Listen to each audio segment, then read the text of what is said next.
My partner ended our relationship over the silliest excuse after I'd backed him up for so long. But he overlooked that the property is registered solely under my ownership, leaving him to crash in his vehicle now. Allow me to start by noting that I'd been dating Finn for half a decade plus a year. A full 6 years filled with what I once saw as genuine affection, commitment, and certainly an abundance of tolerance. And by tolerance, I mean I'd been the primary breadwinner sustaining us, while he jumped from one whimsical endeavor to another. There was that video platform account that fizzled out, even though he kept claiming he'd eclipse even the hype around digital collectibles he boasted about pioneering. Spoiler alert.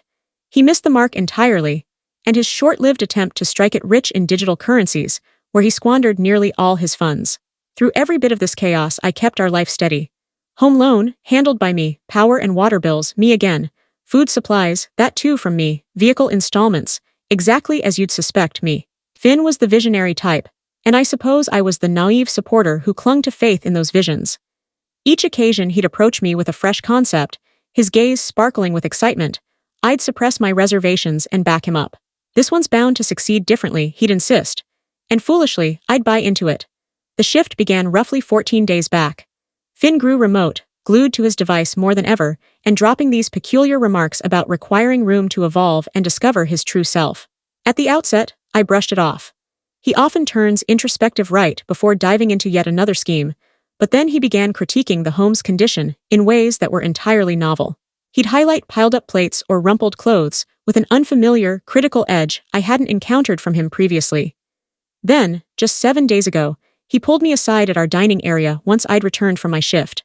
His expression carried that grave intensity I'd witnessed only sporadically, typically preceding news of another flop. But the words that escaped his lips left me wondering if I'd slipped into an alternate reality. "I believe it's time we part ways," he declared. "You fall short on household tasks." I genuinely chuckled. I assumed it was a prank. Yet as his face stayed stone-cold, a cold realization washed over me, altering everything within. This individual, whom I'd essentially nurtured like a child for half a dozen years, was now blaming me for inadequate involvement. When I pressed for details, convinced beyond doubt he couldn't mean it, he reinforced his stance. "You always leave your messes behind, and it seems like I'm carrying the full weight of the relational upkeep here. I'm constantly the one flagging what requires attention. Allow me to sketch the scene for you. I grind through exhausting shifts to ensure we're solvent while he's lounging at home, plotting his upcoming breakthrough. True, occasionally exhaustion hits me too hard to tackle the sink immediately or sort garments on the spot. At times, my mug lingers on the surface or my footwear stays misplaced. But here's my reality. I cover every expense that secures our shelter and provisions. In contrast, Finn's primary input to our shared space has involved reshuffling the bookcase by category, not once, but thrice, and discarding my functional storage containers simply because they no longer inspired delight. This is identical to the fellow who erupts in crisis if internet access lapses beyond a brief span. Who dials the service each instance? Yours truly. Every celebration, festive occasion, or leisure outing, orchestrated by me. He can't even select delivery cuisine without soliciting my opinion repeatedly, only to botch my selection regardless. But now for the truly absurd twist. Following his abrupt split declaration, Finn behaved as if the residence was already under his sole domain. He tossed out this conceited remark about how this would serve as a fresh beginning for us both, proposing I might relocate to my mother's place, or similar. He went on to discuss converting the spare area into his workspace post my departure, and even mused about adopting a pet, given that no one would fuss over the shedding henceforth. That's the moment clarity struck. He truly appeared to have blanked out or perhaps never grasped the fact of whose signature graces the property title. Clue, it isn't his, far from it. This dwelling came to me via legacy from my elders, and I hold exclusive rights. All home financing, all fixes, all service charges, everything bears my imprint. I withdrew politely, ascended to our sleeping quarters, and secured the entrance. I'm steering clear of debates or attempts to sway his views. Instead, I'll allow him to bask in his fantasy for however long he pleases. Let him assume he's triumphing in this dissolution. Let him imagine I'm gathering my belongings and exiting stage left. Because truth be told, Finn remains oblivious to the storm ahead. He has zero inkling that he's on the verge of forfeiting it all. And frankly, I'm eager to observe the instant he comprehends the depth of his blunder. Initial follow-up. As I noted in my prior share, my significant other, former now, Finn terminated things abruptly, alleging I slacked on domestic duties. This was comically absurd since I'd shouldered every cost imaginable. Home financing, services, provisions, all while he'd spent recent trienniums on personal growth. Oh, and overlook not that I handled meal prep, tidying, and all tasks unrelated to his cherished console rig. Yet the punchline arrives post-split, when Finn comported himself as the undisputed proprietor. Veritably. It seemed mere moments before he claimed dominion over the abode. He never voiced it directly, but his demeanor screamed possession. He sprawled about like royalty in a fortress he'd never constructed, scattering disarray and indulging in late-night sessions till dawn as if continuity reigned. He even directed me to organize my exit neatly. All the while, I perched in stunned silence, eager to gauge the extent of his illusion. Teaser, it stretched considerably. Roughly a week post-dissolution, Finn announced a visitor's arrival. This amid his phases of evasion, grumbling about my infringing on his territory, honoring his domain, within my walls. Absolutely, pal. I merely acquiesced, pondering the identity of this companion. The chime sounded, and upon answering, a lady appeared beaming with a vintage bottle in hand. She went by Mila. And I must say, she came across as utterly amiable, courteous to boot, yet it required no sleuth to deduce this transcended mere acquaintance. Her gaze toward Finn, clearly, intimacy brewed. Finn scarcely acknowledged our presence mutually. He swept by as if I were domestic staff, ushering Mila through an impromptu showcase. My domain. And goodness, did he hawk it like a property tycoon. Here's the lounge area. Contemplating a sleeker seating piece perhaps. More contemporary vibe, right? This marks the cooking zone. Adore the spacious design, ideal for gatherings. And this serves as my workspace. It's my hub for current endeavors. I nearly gagged at that final bit. Endeavors. The chap's been jobless since 2 years shy of a decade ago. The so-called workspace was the extra chamber I'd arranged for potential remote gigs, though it chiefly hosted his battle royale marathons. Mila lapped it up regardless. I spotted her envisioning residency, envisioning curated domestic harmony. Meanwhile, I hovered in the prep area, clutching my brew vessel with such force I feared shattering. At that juncture, choices loomed. Erupt and unload my raw sentiments upon them, or maintain composure and permit Finn's self-entombment. I opted for the latter. Truly, curiosity peaked on his charade's limits. Throughout the night, Finn portrayed seamless progression, merely extending temporary harbor till my resolution. He dared sideline me to suggest establishing a departure schedule. No pressure naturally, yet Mila and I must commence strategizing. Strategizing regarding a celebratory debut in my parlor. I merely grinned and replied, "Fear not on my account, I've got it covered." His expression, utterly triumphant. He was convinced of his conquest. Dawn broke and I initiated action.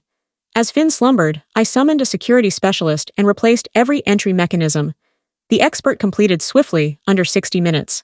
I compensated, expressed gratitude, and settled with herbal infusion to anticipate. When Finn eventually roused and sauntered into the prep space proprietarily, I offhandedly mentioned, incidentally, entry mechanisms updated at first light. Kindly collect your possessions and vacate by dusk. Folks, the alarm etching his features, he blanched. What implies mechanism alteration? You lack authority for that. On the contrary, full authority resides with me.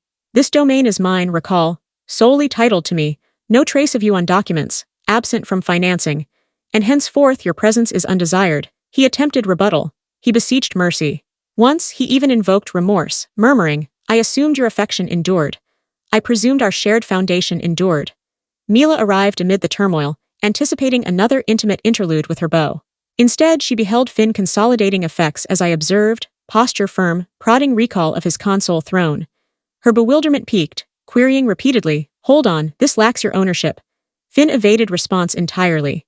By twilight, Finn departed. Mila vanished. I decanted crimson vintage, reclined upon the seating he'd eyed for upgrade, and reflected on narrowly evading forfeiture through excess largesse in chronology, currency, and forbearance. No repeats. And should curiosity linger, Finn now bounces between sofas among acquaintances. Word via shared contact suggests Mila severed ties upon grasping his joblessness, insolvency, and near vagrancy. Retribution unfolds gracefully, no, subsequent follow-up. I'd presumed closure, yet Finn persisted in self-humiliation. Days post-departure, a ring from shared ally Caleb sought welfare check. His tone hinted probing, so I queried directly, Finn dispatched you. Caleb faltered yet divulged. Evidently, Finn orchestrated this severance over months. He'd broadcast to circles, companions, contacts, kin, that he'd seize the property and embark anew. He cast himself as the enduring suitor tolerating my criticisms eternally. Per his account, the abode was virtually his via efforts toward habitability. I halted Caleb mid-sentence, stifling guffaws. Efforts. The individual scarcely managed personal attire upkeep, much less property sustenance. I inquired if Finn referenced the minority of titular ownership. He figured your compliance upon request, and absent that, improvisation. Oh, Finn, darling, illusory Finn. Seemingly, Finn brimmed with assurance I'd concede the estate, prompting premature revelry pre-rupture. He proclaimed liberation for self-focus and plotted inaugural festivities. Yet again. Within my estate. The nerve. Caleb further revealed infuriating tidbits. Finn minimized my contributions. He claimed to circles I skimped on obligations, positioning himself as the stabilizer. This from one ignorant of monthly financing sums.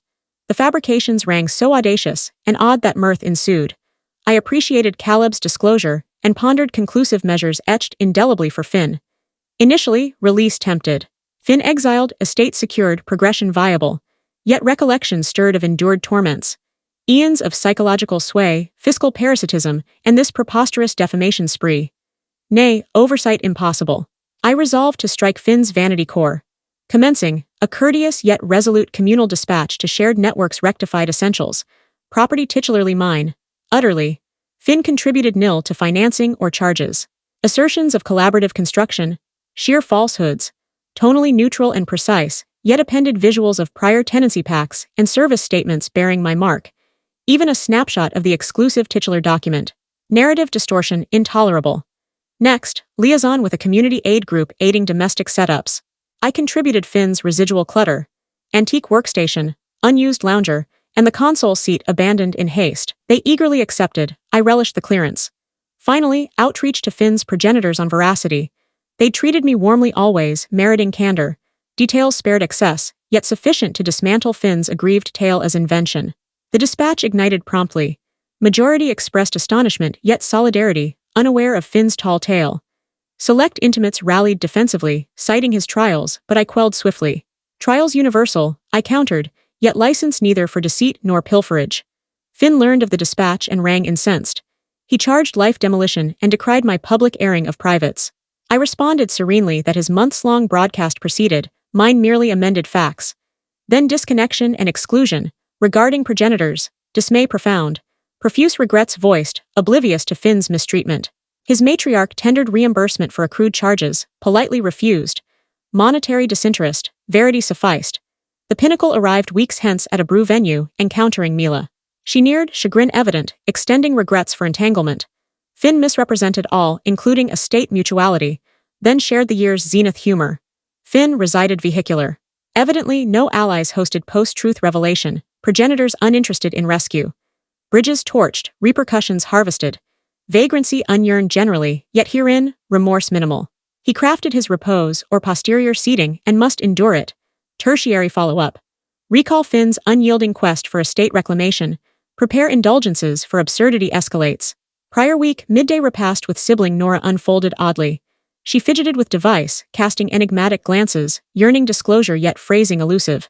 At length, inquiry direct. Temper your ire, she prefaced, inauspicious opener. Yet Finn contacted me last week. Beverage nearly ejected. Pardon, revelation, Finn circulates claims of tacit estate pact. Per him, near matrimonial status prevailed. Untrue. And substantial domestic input rendered. Nil. But the apex absurdity. He solicited Nora's funds, not trivial sums, sufficient for resurgence and rightful reclamation battle, and she provided. Preempt ire context, Nora and I bond deeply, her intellect typically unmatched. Yet Finn spun a poignant yarn of relational total investment, now vagrant through my agency. Displayed archived charge visuals from your, omitting funding source as mine. Pity stirred, Nora conceded sheepishly. Vehicular existence, conviction unshakable. Merely ignition capital required. I absorbed this treachery, querying some. $2,000, she murmured into brew. 2,000 currency units. Fury neared eruption. Yet Nora unveiled dialogue log. Perusal revealed acumen anew. Nora transcended mere gifting. She'd secured formal promissory note, repayment stipulations inclusive of accrual, even pledged his conveyance as surety. Query on such rigor for modest advance elicited grin. For I discerned his vacuity, she explained. Documentation of desperation quotient appealed. Moreover, evidentiary loan record poised for utility. Embrace imminent. Yet narrative elevates. Recall Caleb, ally divulging pre-rupture machinations. He forwarded captures of Finn's online rants, depicting self as prey to scheming fortune seeker ensnaring for prospective gains. Indeed, interpreted thus. He posits my sextennial sustenance of idle pursuits targeted his impending wealth. From ventures, I'd bankrolled to oblivion. Entries brim with nebulous indictments of sway and exploitation of credulity. In Finn's revised chronicle, he tendered effective bolstering amid my volatility and relational frailties. From he who once unraveled tri-hourly over erroneous vigor potion procurement. Yet intrigue peaks herein. Ally Zoe monitors Finn's solicitations. Evidently, tailored fictions proliferate. To select, manipulative discard victim. To others, sacrificial consort forfeiting all. To sparse few, betrayed venture alliance. Narratives embellish progressively. Recent week, he asserted to one a titular inscription pledge as natal surprise, subsequently spitefully retracted. Imaginative, from he who blanked my anniversary amid streaming aspirations. Yesterday, escalating deranged dispatches harangued on universal exposure. Threats of secret unveilings abound.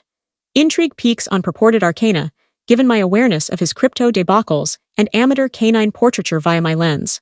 Non-responsiveness maintained, yet archives compiled. Instinct whispers prolongation. Finn falters at Verity embrace.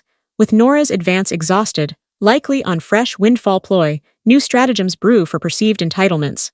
Final chronicle. Prior Sabbath, routine provisioning errand collided literally with Finn's matriarch at venue. Evasion via grin and bypass attempted, yet she seized conveyance and demanded discourse. Now his matriarch ever cordial post-events, but herein aura altered, anxious yet edged with ire. Brew solicitation tendered, tonal urgency compelled assent.